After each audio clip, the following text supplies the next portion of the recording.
Some say the universe has a sense of humor. Others call it irony. But when the massive Valkyrie warship tumbled from the sky like a wounded bird, nobody on Earth was laughing.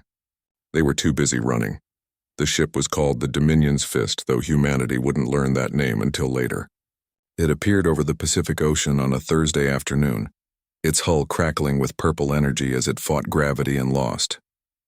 The vessel was enormous, easily 3 kilometers long, shaped like a curved blade with surfaces that seemed to shift between solid metal and liquid shadow. It carved through clouds, trailing debris and strange vapors, before slamming into the Nevada desert with enough force to register as a magnitude 4 earthquake. Captain Daniela Reeves was the first military officer on scene. At 42, she had seen combat in 3 continents, but nothing prepared her for the sight of that alien wreckage. The ship had split open on impact, its interior glowing with lights that pulsed in colors humans had no names for. Her team approached with weapons raised, expecting anything from hostile aliens to biological hazards. What they found was abandonment. The Valkyrie were gone. Every single one of them had evacuated before impact, leaving behind their broken ship like discarded trash. The hulls were empty, the systems dying, and scattered throughout were small translation devices that activated when humans came near. Through these devices, Reeves and her team pieced together the truth. The Valkyrie had encountered a minor systems failure. Rather than repair their vessel, they had simply called for rescue, transferred to another ship, and let the Dominion's Fist fall wherever gravity took it. Earth had been convenient. Nothing more. Dr. Thomas Okafor arrived 2 days later, a Nigerian engineer who had revolutionized solar panel efficiency. He was now part of a hastily assembled international team tasked with understanding the derelict. Walking through those alien corridors, Thomas felt like a child in a cathedral built by gods. Everything was too large, too advanced, too beautiful. The metal walls seemed to repair themselves even as he watched. The reactor, though damaged, still hummed with power that his instruments couldn't fully measure. In what appeared to be a data archive, Thomas discovered something that made his blood run cold. Files upon files of observations. The Valkyrie had been watching Earth for decades. They had studied human technology, human civilization, human conflicts, and in every report the tone was the same: dismissive, amused, mocking. One report stood out. It was titled Primitive Warfare Analysis and detailed human military capabilities. The Valkyrie analyst had written, translated through their device, that humanity's weapons were charmingly inefficient and our spacecraft barely capable of escaping planetary gravity. They compared human technology to children playing with sticks, noting that a single Valkyrie ship could pacify the entire planet within hours if needed. But they had also noted something else. Humans were unusually persistent and showed remarkable adaptability given their limited resources. The analyst concluded that humanity might eventually become interesting, perhaps in another 1,000 years. Thomas shared this discovery with the team that evening. The room fell silent as the implications sank in. Dr. Yuki Tanaka, a Japanese quantum physicist, spoke first. Her voice was quiet but firm. They threw away a ship more advanced than anything we've ever built. They left it here like garbage because fixing it was inconvenient. She looked around at her colleagues. We're not even worth the effort of first contact. We're just the planet they dumped their trash on. Lieutenant James Okonkwo, a systems specialist from the British Royal Air Force, shook his head. They made one mistake, though. They left us their trash, and were very good at taking other people's garbage and making something useful from it. That night, Daniela Reeves stood alone on the observation platform erected near the ship. The Nevada stars were brilliant overhead, the same stars the Valkyrie traveled between as easily as humans drove cars. She thought about those mocking reports about being dismissed as primitives, about being someone's dumping ground. Her radio crackled. "Captain, you should see this," Thomas called from inside the ship. The engineering section. "We've found their weapon systems." The weapons were offline but intact. Particle cannons that could glass a city from orbit, graviton missiles that could tear apart asteroids, point defense systems that tracked targets faster than human eye could follow. All of it abandoned, left behind because repairing it was beneath the Valkyrie. But Thomas had discovered something else. The ship's computer core, though damaged, was still accessible.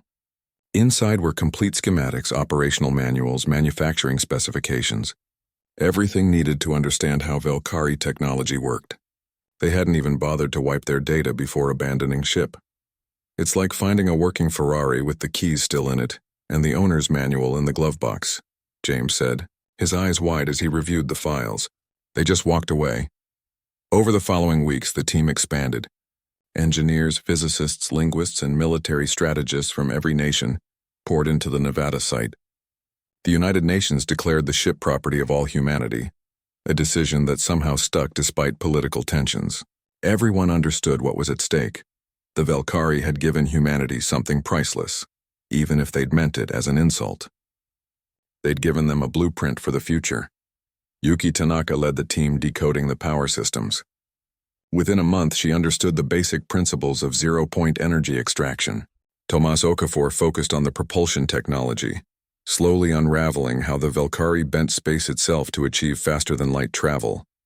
James Okonkwo studied their weapons not to copy them, but to understand the principles that made them work. And Daniela Reeves oversaw it all, thinking about those mocking reports. Charmingly inefficient, barely capable, primitives. The Valkyrie had been watching humanity for decades, amused by human struggles, entertained by human limitations. They had no idea what they'd just done. They had handed their victims a weapon. And humanity, persistent and adaptable as the Valkyrie themselves had noted, was about to become very, very interesting. The abandoned ship sat in the desert, its secrets spilling out like treasure from a broken chest. And in laboratories around the world, human minds began the work of catching up to civilizations that had dismissed them. The universe might have a sense of humor, but humanity was about to deliver the punchline. 5 years can change everything. In those 5 years after the Dominion's fist crashed into Nevada, humanity transformed itself in ways that would have seemed like fantasy before. The abandoned Valkyrie ship became a university, a laboratory, and a factory all at once. And the students were hungry. Tomas Okafor stood in what had once been an impossible dream. The facility stretched before him like a cathedral of human ambition, built deep beneath the Rocky Mountains. Assembly lines produced components that shouldn't exist according to old physics textbooks. Workers in clean suits calibrated machines that bent gravity like clay. Overhead, holographic displays showed construction progress on something that would have made the old space programs weep with joy. "The reactor is stable," Yuki Tanaka reported, walking up beside him. She looked older now, her hair streaked with premature gray from countless sleepless nights, but her eyes burned with fierce satisfaction. "We've cracked their power generation, not just copied it. We understand it now. We've even improved their efficiency by 12%. Tomas smiled. That was the thing about humanity. Give them something advanced and they wouldn't just copy it. They'd tear it apart, understand it, and rebuild it better. The Valkyrie had left behind their secrets thinking humans were too primitive to matter. They'd been wrong, but understanding the technology was only the beginning. Lieutenant James Okonkwo, now promoted to commander, had spent those 5 years doing something different. While others studied how Valkyrie systems worked, he studied why. He understood that technology was just a tool. What mattered was how you used it. In a secure briefing room, Commander Okonkwo presented his findings to military leaders from 30 nations. The holographic display showed Valkyrie tactics, fleet movements, combat doctrine, all of it extracted from the Dominion's fist data cores. "They're arrogant," he explained, highlighting patterns in their battle strategies. "Look here. When the Valkyrie encounter resistance, they rely entirely on technological superiority. They don't adapt. They don't improvise. They simply apply overwhelming force until the problem disappears." He paused, letting that sink in. "They've never fought an enemy that could match their technology. They don't know how." Captain Daniela Reeves, now General Reeves and head of the newly formed Unified Defense Initiative, understood immediately. "We're building ships with their technology, but we're not going to fight like them." "Exactly," James confirmed. "We fight like humans. We adapt, we improvise. We use terrain and tactics they've never encountered because they've never needed to." In orbit around Earth, something impossible was taking shape. The shipyards had been built in secret, using Valkyrie construction technology reverse-engineered and refined. 16 vessels hung in the darkness, each one a fusion of alien capability and human innovation. They weren't copies of Valkyrie ships. They were something new. The flagship was called Defiance, General Reeves had chosen the name herself. It was smaller than the Dominion's fist, but packed with weapon systems that made military analysts nervous just thinking about them. More importantly, it was crewed by humans who had grown up knowing they were considered primitives by species that traveled the stars. That was when the Valkyrie returned. Their fleet dropped out of faster-than-light travel at the edge of the solar system. 23 vessels, each one pristine and powerful, their hulls gleaming with that same shifting metal liquid surface. They broadcast a message on all frequencies, their translation devices making their words clear in every human language. Attention, primitive inhabitants of Sol 3. You have salvaged Valkyrie property. Return the vessel designated Dominion's Fist and all extracted materials immediately. Comply within your planetary rotation cycle or face pacification protocols. In the command center buried under the Rockies, silence fell like a hammer. Then someone laughed. It was Tomas, his voice echoing in the stunned quiet. They still don't know, he said, shaking his head in disbelief. After 5 years, they still think we're primitives playing with their garbage. Yuki pulled up sensor data from the lunar observation posts humanity had quietly established. Their fleet formation is ceremonial, designed to intimidate. They're not even at combat readiness. They think this is a simple retrieval operation. General Reeves activated the communication channel to the Defiance and its sister ships. All vessels, this is command. They want their trash back. I say we return it to them. With interest. The human fleet powered up, their reactors humming with zero-point energy that humanity had learned to harness. Weapon systems came online. Gravity manipulators calibrated, shields configured. In the crew sections, men and women from every nation on Earth prepared for something unprecedented. They were about to fight as one species, using technology they'd taught themselves against an empire that had mocked them. Commander Okonkwo transmitted the reply to the Valkyrie fleet. His message was simple and direct. The Dominion's Fist was abandoned on our world. By your own laws of salvage, it became ours. We're keeping it, and if you want to try those pacification protocols, we'll be happy to show you what primitives can do when you make them angry. The Valkyrie response came quickly. It wasn't negotiation. It was laughter. Actual laughter, translated through their devices. Primitive bravado is entertaining, the Valkyrie fleet commander responded. We shall pacify your planet as a lesson. Perhaps the next species will be more cooperative when we discard our refuse in their territory. That was their mistake. Not underestimating human technology, though they did that too. Their real mistake was not understanding what those 5 years had meant. Every scientist who had worked endless nights decoding alien systems. Every engineer who had puzzled over incomprehensible designs until they made sense. Every soldier who had trained on simulators built from Valkyrie combat data. Every single human who had read those mocking reports calling them charmingly inefficient. They hadn't been working just to understand technology. They'd been working to prove something. To themselves. To Earth. To a universe that had dismissed them as irrelevant. General Reeves gave the order. All ships engage. Show them what 5 years of human stubbornness looks like. The Defiance and its sister ships accelerated, their gravity drives bending space in ways the Valkyrie recognized. But the tactics, the formations, the sheer aggressive audacity of their approach, that was pure human. They didn't fight like the Valkyrie. They fought like a species that had spent millennia perfecting warfare against themselves and had just gained the tools to take that expertise to the stars. The first Valkyrie ship died within 90 seconds of engagement, its shields overwhelmed by coordinated fire from 3 human vessels that had appeared from angles the Valkyrie hadn't thought to defend. Their ceremonial formation shattered as they scrambled to respond to an enemy that shouldn't exist. In the command center, Tomas watched the battle unfold on holographic displays. Beside him, Yuki monitored power systems, ensuring every human ship stayed in the fight. They weren't celebrating yet. The Valkyrie still had numbers and experience. But for the first time in this encounter, the aliens weren't laughing. They were learning what it meant to make humanity angry. The battle raged for 6 hours that felt like 6 years to those who fought it. Space around Earth became a storm of energy weapons, graviton missiles, and ships moving at speeds that blurred the line between physics and miracle. Every second, people died. Human and Valkyrie both. Their lives ending in flashes of light that could be seen from Earth's surface. But something strange was happening in that chaos. Something the Valkyrie had never experienced before. They were losing. Commander James Okonkwo coordinated the human fleet from the Defiance, his tactical display showing 23 Valkyrie ships, now reduced to 16. Every human vessel had taken damage, 2 were crippled and falling back, but they were still fighting. More than that, they were winning. It wasn't just the technology. Yes, humanity had learned Valkyrie secrets, but the aliens still had centuries of refinement. What they didn't have was human creativity born from necessity. When a Valkyrie ship's shields were strong, human vessels didn't try to overpower them. They used gravity wells to pull the shields out of position. When Valkyrie weapons targeted them, human ships scattered in patterns that seemed random but were actually carefully choreographed chaos.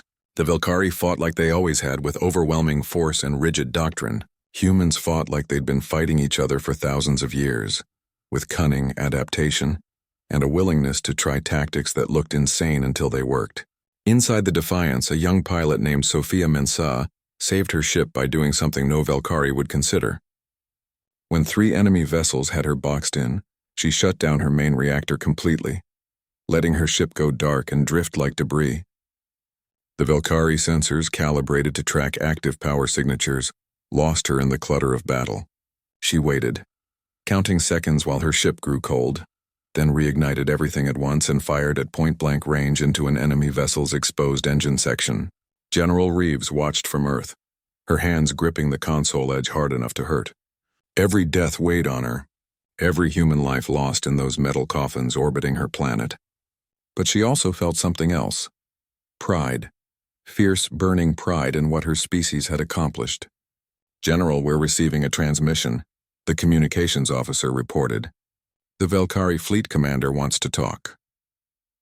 On the screen appeared a being that humanity had only seen in recordings before. The Valkyrie commander was tall, easily 3 meters, with skin that shimmered between blue and silver. Multiple eyes arranged in a crown around its elongated head regarded Reeves with something that looked like shock. "Cease fire," the Valkyrie commander said. No more mockery in its voice. No more dismissiveness. "We acknowledge we have underestimated your capabilities." Reeves didn't smile. She thought about those reports calling humanity primitive. She thought about the Dominion's fist, dropped on Earth like garbage. She thought about the dead human and Valkyrie both, floating in the dark between her world and the stars. "You came here to pacify us," she said quietly. "To teach us a lesson about cooperating when you dump your trash on our planet. Did you learn anything today?" The Valkyrie commander's multiple eyes blinked in sequence. "We learned that you are not what we believed. That dismissing a species based on technological development is foolish. That survival instinct and determination can match centuries of advancement." "You learned you made us angry," Reeves corrected, "and that we're very good at being angry. But there's something else you should know. Something important." She gestured and the display changed, showing the Dominion's fist. Not as it had been, broken and abandoned, but as it was now. Humanity had repaired it, more than repaired. They'd rebuilt it using everything they'd learned, every improvement they'd made. The ship that the Valkyrie had considered irreparable garbage now gleamed in the Nevada sun, better than the day it was built. "We fixed your ship," Reeves said. "We didn't just patch it together. We understood every system, improved what we could, and made it whole again. Because that's what we do. We don't throw things away just because they're broken. We fix them. We make them better." The Valkyrie commander was silent for a long moment. When it spoke again, its voice carried something humans rarely heard from advanced species. Respect. "What do you want from us?" Reeves had prepared for this moment. "First you leave. Take what's left of your fleet and go. Second, you spread the word. Humanity is not primitive. We're not your dumping ground. We're not to be dismissed or mocked. We're here, we're awake, and we're coming to the stars on our own terms." "And third?" the Valkyrie asked. "Third," Reeves smiled now, and it wasn't a kind smile. "You remember that the ship you abandoned, the trash you threw away, became the weapon that broke your fleet. Remember that the next time you think about what's worth keeping and what's worth throwing away." The Valkyrie fleet retreated. They jumped to faster-than-light travel and vanished, leaving behind wreckage and a grudging respect that would echo through their empire. The battle had cost humanity 347 lives. Every one of them volunteers who knew what they were fighting for. In the days after, Earth celebrated and mourned in equal measure. Memorial services for the fallen were held in every nation, But there was also joy, fierce and uncontainable because humanity had proven something important, not to the Valkyrie, to themselves. Tomas Okafor stood in the repaired Dominion's fist, now renamed the Reclamation. Yuki Tanaka walked beside him through corridors that had once seemed alien, but now felt almost familiar. They had spent 5 years in the ship, learning its secrets, and in doing so had helped humanity take its first real steps toward the stars. "What happens now?" Yuki asked. Tomas looked around at the ship that had been abandoned garbage and was now humanity's proudest achievement. "Now we do what we've always done. We keep learning. We keep building. We keep proving that being dismissed and underestimated is just motivation." General Reeves addressed the world that evening. Her speech was broadcast to every nation, translated into every language. She spoke of the fallen heroes, of the victory earned through determination, of the future that now seemed brighter and more frightening than ever before. But she ended with something simple, something that would be remembered and repeated, a motto for humanity's journey to the stars. They thought we were too primitive to matter. They learned we were too stubborn to quit. Today, we're not asking permission to join the galaxy. We're taking our place in it, and we're doing it our way. Commander Sophia Mensa, the pilot who had won her battle by pretending to be debris, was promoted and given command of one of the new vessels being constructed. When asked how it felt to be a hero, she shrugged. "I'm not a hero. None of us are. We're just people who refused to accept that being called primitive meant we had to stay that way. The Valkyrie handed us a gift when they abandoned that ship. They gave us permission to stop caring what they thought and start showing them what we could do." The Dominion's fist, now the Reclamation, remained on Earth as a monument and a museum. Millions visited it every year, walking through the corridors where humanity had learned the secrets of the stars. Children pressed their hands against the same consoles that scientists had puzzled over. Veterans of the battle came to remember friends who hadn't returned. And in orbit, more ships took shape. Human ships, built with knowledge earned through stubborn determination, crewed by people who had proven that being underestimated was just the first step to exceeding every expectation. The Valkyrie had mocked humanity's technology and dismissed their potential. They had abandoned a broken ship on Earth, thinking it beneath repair and the planet beneath notice. They had been wrong about both, and the galaxy would never make that mistake again.